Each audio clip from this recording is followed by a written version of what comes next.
Welcome to Draftmas. This is the day where I cover the rest of the things I haven't already talked about. Because it's draft day. So after this, there's not much point talking. Gird your loins. This is going to be a long one.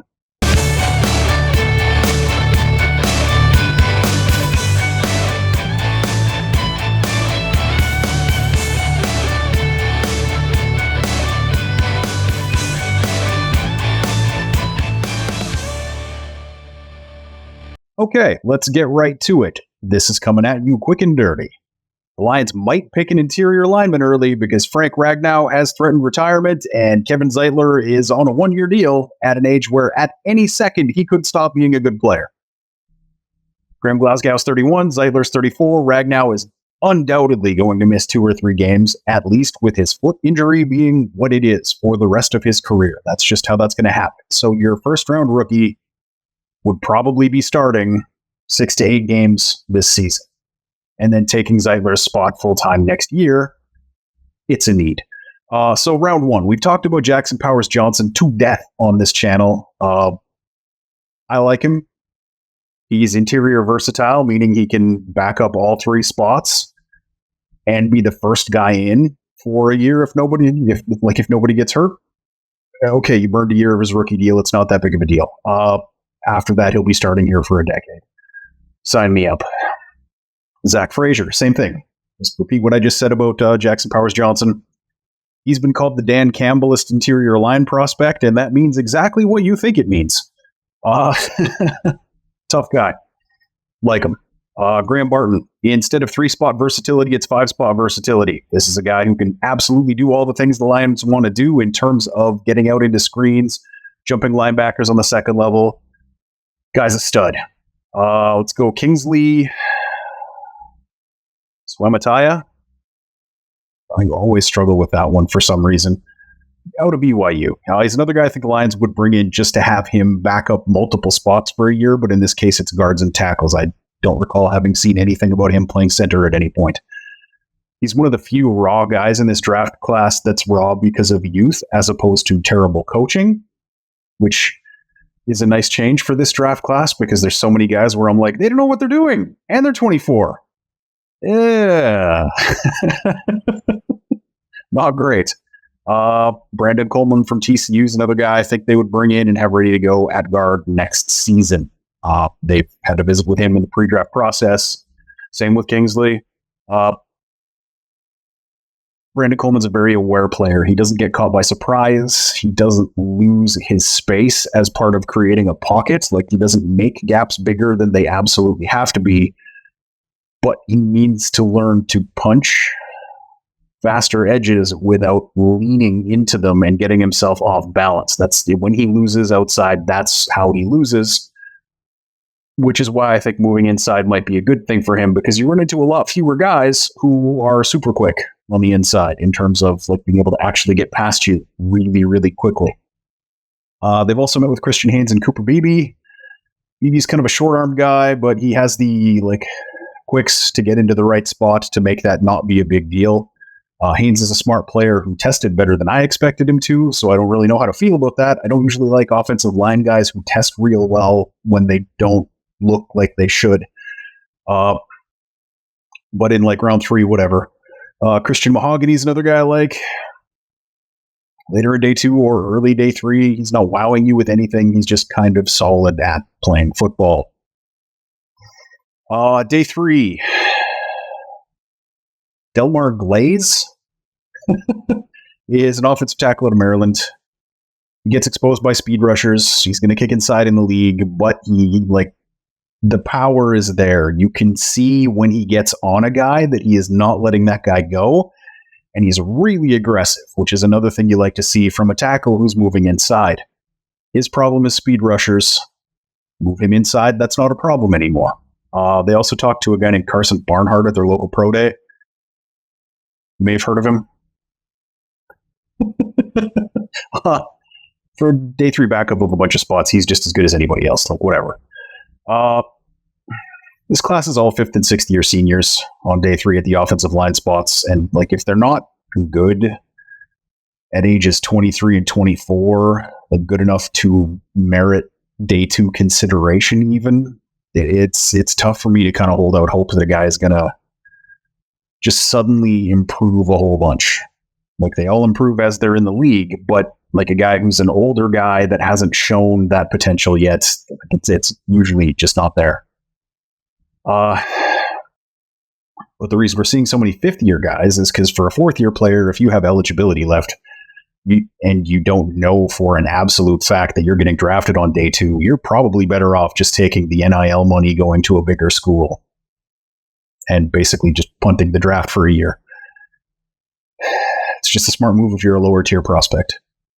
At tackle, I think there's going to be like 9 or 10 gone before the Lions pick a second time, which is going to leave the Lions a bunch of 5th and 6th year seniors to pick through if they're looking for a swing tackle there too. In general, I think the O-line class not very good. There's some guys where like they have decent looking tape, but you do also have to factor in that 5th year factor. And there's a lot of guys where there's a big, big difference between 4th year and 5th year, even though they started 4 years at one spot. Guy I do like, though, Travis Glover out of Coastal Carolina. That's a mountain of a man who definitely could be molded into something by good coaches, and luckily the Lions have that. There's something to be said at tackle for having a huge guy that is just difficult to get around or through. And I think that's what Glover could be in the league. I don't know if he's ever going to be like a left tackle, but or even a starter. But when you're looking at day three guys, a guy who can come in and not embarrass himself is kind of what you're looking for. And I think Glover can turn into that. Let's move on to corners, though, because that's a class I actually do really like. I'm going to be surprised if Mitchell, Arnold, DeJean, Wiggins, any of those guys are there at 29. I'm going to be pretty shocked. Which means I don't think that this is what the Lions are going to do in round one. Kool-Aid's foot injury isn't great in terms of a long-term prognosis. So unless they like TJ Tampa a lot more than I think they should, which is always possible, these things do happen. I've said a bunch of times, they take players I like higher than I think they were going to go. It's worked out pretty well so far. But yeah, 29, unless one of those guys falls, I just don't see this really being an option. And like some of them I don't really like for the Lions anyway. But day two, you have guys like Sanders still, TJ Tampa, who I already talked about, Ennis Rakestraw, Phillips, Melton, Carson, Abrams Drain, even Ricardo Green would all be guys that on round 2 or 3, depending on the guy, fit what the Lions like Mikey from Michigan. If you're going to make Branch play a bunch more safety, which I suspect that they are, whether any of us like that plan or not, they tried to do it last year for a little while, but they wisely pulled back on that, and they got some guys back. So it worked out that they didn't have to try to rush a rookie into a second brand new job. I suspect we're going to see that get rolled out a lot more this year. Just he's a versatile guy. He can do it. Just teaching him 2 jobs in 1 year wasn't a great idea. I suspect they're going to expand what he's doing. So taking a nickel corner out of Michigan in round 2 so that you can move your current nickel corner to safety is something I could very much see the Lions doing. Like, I don't like it, but I could see them doing that. And I really do like the player, not so much for the team. TJ Tampa, though, outside corner with ball skills that the Lions have desperately needed since Darius Slay left. That's him. So while I don't love it at 29, if it's what they do, I'm not going to cry because it's a thing they need and it's a guy I like. He was recruited as a wide receiver, moved to corner, and he played punt return all 4 of his seasons, which the Lions are going to love. If he was a little faster, I think it'd be probably a first-round block, but he's not, and that's your downside, is that he does not have that long speed. Another guy who doesn't have that is Ennis Rakestraw, who was getting first-round buzz for a while there, but he's got thumb hands and doesn't have high-end speed, but he, other than those 2 things, is everything the Lions could possibly want him to be. Like, you have to fight this guy for every yard on every pattern for the entire game, first to fourth quarter. But again, that lack of top speed kind of limits how high he can go. Like a corner doesn't have to have 4.2 speed. In fact, there's a negative correlation in terms of basically guys who run better than 4.3 typically don't do well at corner. Just again, to be that fast, you usually don't have an NFL body. And if you're that fast, when you start getting hurt and you're not that fast, you've been relying on it your entire life, tends to not work out super well. But 4.5s isn't good either. That sweet 4.3 to 4.5 range is kind of where you would like guys to stick. So there's a bunch of guys who they're good players, but you kind of wonder if they couldn't go that fast on Indy's track, which is faster than most. What are we actually getting here? And Rakestraw is one of those guys. Andrew Phillips, on the other hand, is fast enough, but he's a little smaller than you'd like. And that's kind of what most of these guys are, is they're 3/4 of what you want your cornerback to be. There's just something about each of these guys that isn't perfect. But keywords for this guy would be like feisty, tough, competitor, inside out versatile. But he hasn't really put up any ball production. So where you're comfortable taking him, like that one factor is going to matter differently to different teams. Max Melton is another guy. Explosive. Of the day two corners, he's probably the guy who is kind of the most explosive guy. And like there are teams that will have him ahead of Terry and Arnold because of their 40 time difference. Like Melton ran a 4.39. Arnold ran a 4.51. It's silly because Arnold is a better player, but it's true. Like some teams just see those 40 times and they go like, well, a guy who ran over 4.51 or 4.5 can't be our cornerback. And for varying schemes, that's more or less true. Melton's a special teams guy. He's inside-outside versatile. You can see him do all kinds of awesome things. And he is just straight up evil to receivers in man coverage. So the Lions are going to like Melton a lot, I think. Played through a broken hand in 2023 and still had 3 interceptions. Guy checks out. I'd be a little surprised at 29, but again, not a gut punch if it happens. Just one of those things where you're like, it's a little higher than I thought he was going to go, but he's a good player. Kalen Carson has fun tape to watch, but he ended the last 3 seasons by missing games. All 3 of them. Sophomore missed 5 games. Junior missed 5 games. Senior missed 5 games, or missed 1 game to close off the season, the last year. I don't like betting on that. I don't think the Lions will either, but his tape is really fun to watch. So at some point in the draft, that maybe becomes a bit more of an option. Chris Abrams-Drain has what I call staccato feet, and if you're old enough to remember the Bugs Bunny cartoons, the sound he makes when he's sneaking around, that's what I'm talking about. Just really short, rabid feet. Like Darude Sandstorm still gets played at festivals. Maybe the kids know that one. Ronnie Radke's flow on Watch the World Burn. That was popular on the Tickety Talks. Maybe the kids caught that one. It's something I love in corner prospects because whenever your foot is on the ground, that is an opportunity to change direction. So against route running technicians, guys who have feet like this tend to do better because they have more opportunities to adjust to what that guy's doing. Where it does tend to fall apart a little bit is against someone like DK Metcalf, who takes up 1.5 yards per stride walking. He just eats yardage with every step. Guys who run like this tend to have difficulty keeping up with that. But I mean, he doesn't have trouble keeping up with DK Metcalf, really. Let's be real. That is what it is. Ricardo Green. Bit of a dark horse for me here in terms of the second, third round range. It's really good in man coverage, but he kind of reminds me a lot of those NHL defensemen who got drafted really high 7 to 10 years ago because they could skate fast. Like my beloved Oilers Darnell Nurse. It's in the right spot. Not doing anything. Which it's a little harsh, I guess. Only had 9 pass breakups in his previous 4 years, and then as a 5th-year guy, he had a ton. Which again, that 5th-year breakout, that's the theme of this draft. It is a bunch of guys who took that extra year that they had in terms of eligibility and turned that into good tape that they could show NFL teams. Yes, I can actually play.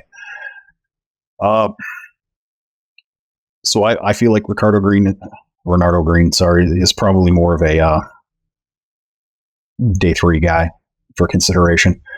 Nehemiah Pritchett is another guy who's early day 3, late day 2 kind of guy.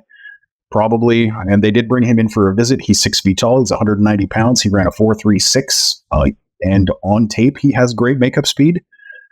The one thing is his run support is sketchy. They're not going to love that.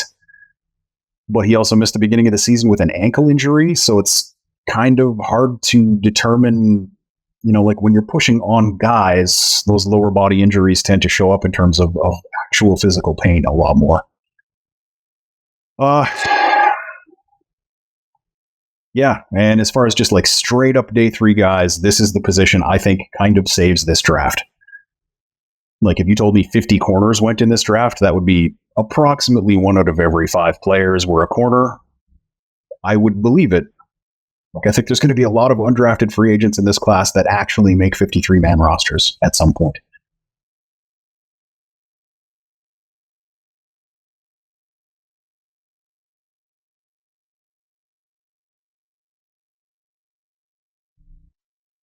It's guys like Cam Hart, Kyrie Jackson, Chigozie Anuzium, Miles Harden, DeAndre Pierce, MJ Devonshire, Qantas Stiggers. These are all guys I like on day 3 because they're athletic guys with upside who have the right attitude that should appeal to the Detroit Lions. There's a few guys moving to safety that I like too, like Chow Smith-Wade, Bo Torrance. That's more of a UDFA guy, I guess. Let's talk about safeties. I don't love this class. I particularly don't like them for a team that already has Brian Branch because there's a bunch of guys where it's like, yeah, this guy is probably a nickel. And if we've already got Ife Melifonwu, so kind of at the top of the draft, like there's a bunch of guys who basically play Melifonwu's spot. Like Jaden Hicks and Javon Bullard are the 2 guys I think you should argue could go somewhere on day 2 of this draft. Other than that, I don't really see anything. And I think Hicks basically just plays Melifonwu's spot, and Rauchery would do it better. And Bullard is basically Brian Branch. I like the players. I even like how they fit this defense. There's already a guy in that spot. So you could argue Hicks, because Melifonwu was in his last year of his rookie contract. Are you going to pay him $5 million based on what he's done so far in his injury history? Probably not. So maybe Hicks makes sense if they do that. Which I guess takes us also to Tyler Nubbin, who's like a free safety that is only free safety-ish enough to play half the field. But he has ball skills. So what do you do with that? Because he doesn't have the range, but if he gets to where the ball goes, he's going to make a play on it, which is very nice if you're doing a lot of cover 2, which the Lions kind of don't. At least not most of the time. The Lions met with Malik Mustafa, who's like, did you like Tracy Walker? This is Tracy Walker. I don't think the Lions actually like Tracy Walker. They may see that differently. If they take him, whatever. I did like Tracy Walker. Day 3, looking for gems here. It's just a wasteland. I really like Sione Vaki, though. I think that's a guy who should be a Lion on day 3. Like he'll play every special teams group, and in a pinch, he's actually a really good running back as well as a safety. He's my favorite day 3 guy in this whole draft. I don't get anything off of any of my lists except this one guy. I'm going to be super happy about that. Just a really good player. Supposed to be an awesome guy to be around. I think he'd be a good guy to throw into the mix. I don't have strong opinions on the running backs. Like if they do take one, I'll do something on the guy after the draft. But that's kind of how I feel about everyone I haven't spoken to or about, I should say, in regards to these videos. Is like if they take them, I'll take a deeper look and see if I can figure out why. But in my first cursory 3-game look, I didn't see it. But one running back that they did meet with is Cody Schrader from Missouri. Was a team captain, and like he's short. That's the only reason he's not being mentioned a lot in a lot of places. Like he's 5'8", I think it was. but he is 200 pounds, so I mean, he's thick. It's not fast. Doesn't have a lot of burst, but he does have good vision. He sees what's happening in front of him. I didn't even look at all of the quarterbacks for more than just like a basic impression. And the Lions didn't really meet with any outside of their like local pro day and the combine where you just have free access to everybody. Just having taken Hendon Hooker last year in the third, I kind of don't think they're going to bother with anybody this year. So I just didn't really. It is a lot of work to have a valid opinion on quarterbacks. So I kind of looked at the top guys who are going to go in round one and then just sort of let it go. That's it for position groups. I'm not doing specialists. See you tonight on the draft show with me and Chris, where we'll be prattling on and on about the picks as they come in. It's usually a pretty good time. See you there.